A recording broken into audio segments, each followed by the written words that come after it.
Hi, my name is Shakita Niamke, and I'm a licensed school psychologist and health coach and owner of Sanctuary Wellness and Education. We're a private practice in University Heights, Ohio, and we specialize in learning, behavior, and attention disorders in children and adolescents. I have, over the past few weeks, been sharing tips and strategies from one of my favorite topics and things to work on with children, school teams, and parents, which is executive functioning. Executive functioning skills are those brain-based skills that we need to basically be goal-oriented towards tasks, regulate our emotions, and be planful and intentional as we move towards our individual goals. This week's executive functioning skill is emotional control. A few weeks ago, maybe a month or so ago, I put a video up about emotional control and helping children and adolescents to start to become more self-aware. But emotional control, in the context that we are talking about relative to executive functioning skills, is defined as the ability to manage emotions in order to achieve goals, complete tasks, or control and direct behaviors. A really key important part of this definition is control and direct behaviors. If you've ever experienced a meltdown from your child or witnessed another child having a tantrum, with children who have difficulty with emotional control, their feelings or their emotions get the best of them. They're not able to direct that energy with their emotions or actions into a positive channel. There's a wide variety of emotions that we all experience as humans, and when I work with children, I'm always careful to make sure that I don't ever label any particular emotion as good or bad. It's important that children know that we are to experience a lot of different emotions, but the key is being able to direct and control those emotions in a way that's going to be appropriate for the setting, but also in a way that won't, hinder our relationships, hinder our progress, and etc. A couple of barriers. What I've been sharing is things that get in the way of this particular skill being realized or being practiced. And one thing that's really, really big is individuals, adults too, not being aware of their triggers. Triggers can be a wide variety of things. They could be environmental, meaning that at certain places or certain situations, in certain environments, you have a trigger there that you may not be aware of. It could be certain emotional states that could trigger an emotional response. So, if I'm upset or I'm sad, I might act a certain way when I'm sad, or when I'm anxious, I may act a certain way when I'm anxious. But there's also other triggers. There's food triggers. There's setting events. So like things that happen before we get to the situation, and we call those I think we call those setting events.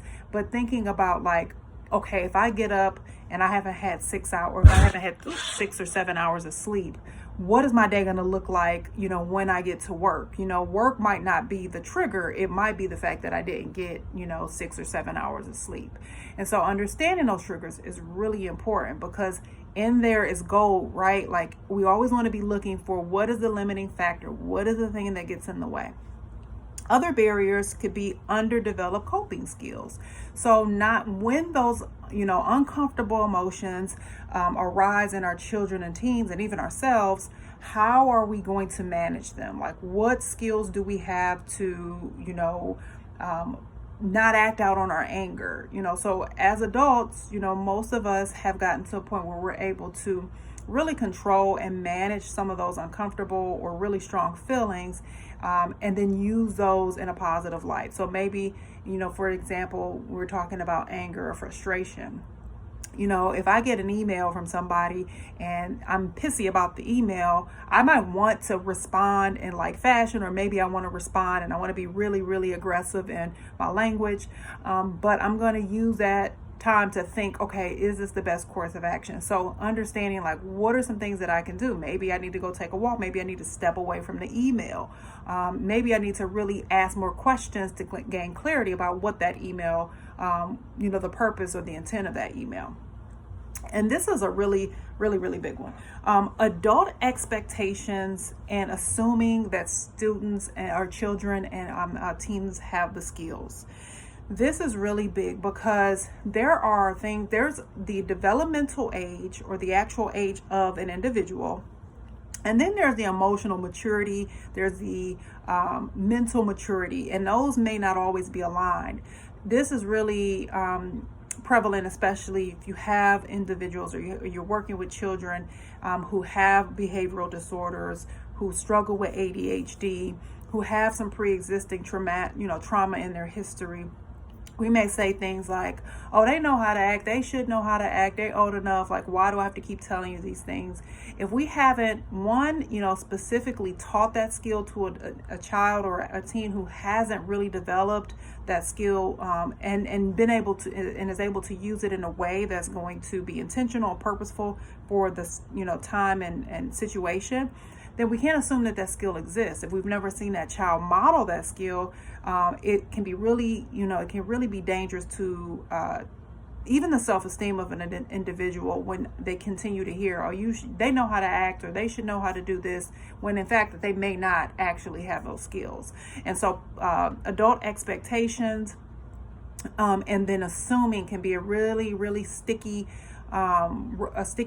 situation where you can be you could be creating more of a problem by not understanding that skill doesn't exist. And if it does, do they know when to use that skill?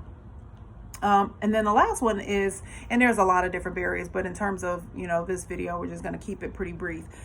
Inconsistencies with expectations and parenting.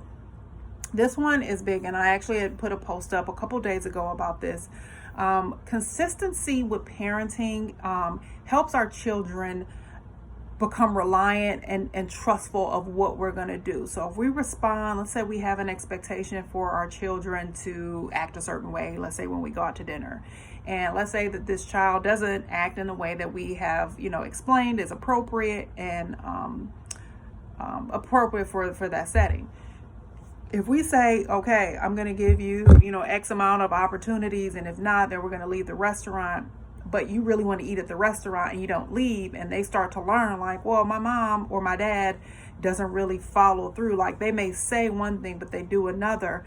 That can lead to difficulties with developing healthy emotional control.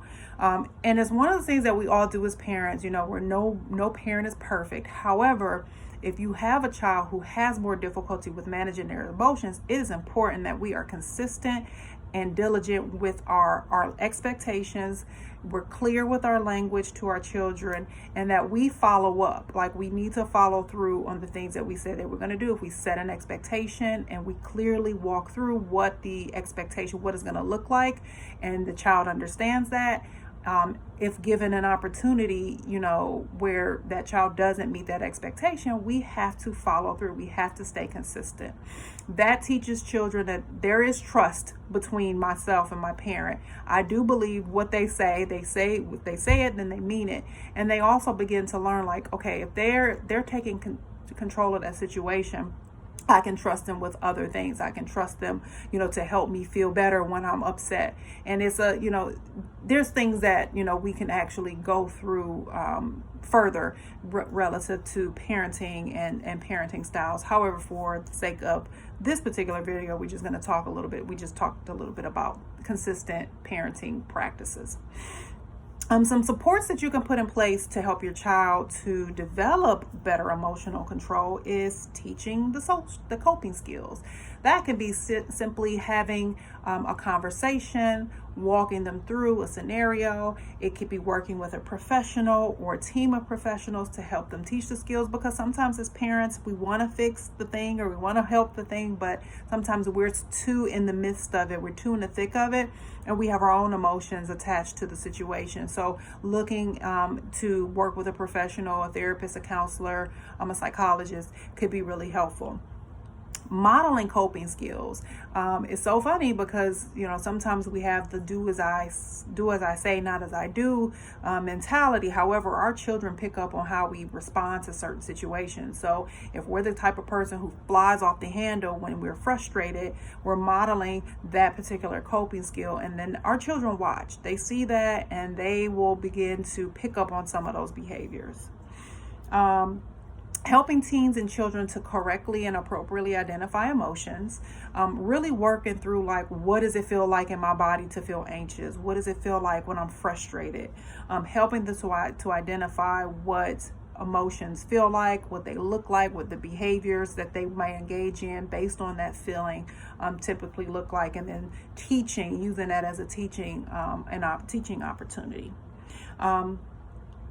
And then helping children and teens look at possible outcomes of their behavior. And so that could be going through like a dialogue, like, okay, let's say this situation happens and you feel like this. What are some things that you might do in that situation? So really walking them through a scenario. That could be a really, really helpful tool, because it gives you an idea of what they're thinking about as they're walking through that scenario. And I like to make it real. So when I do these different activities with my son, like I really get into character. He thinks it's funny. However, it really starts to cement for him, because he sees like, oh, okay, like this is what I look like, or these are the things that I'm going through when I'm in that situation that they may not have awareness of while they're in the midst of it, due to a myriad of factors. It could be, not wanting to be embarrassed in front of their friends. So there's all different kinds of things that can get in the way of our children and our teens being able to really process like, okay, is this the best choice given the situation? How I'm feeling, what are my options when I'm feeling this way?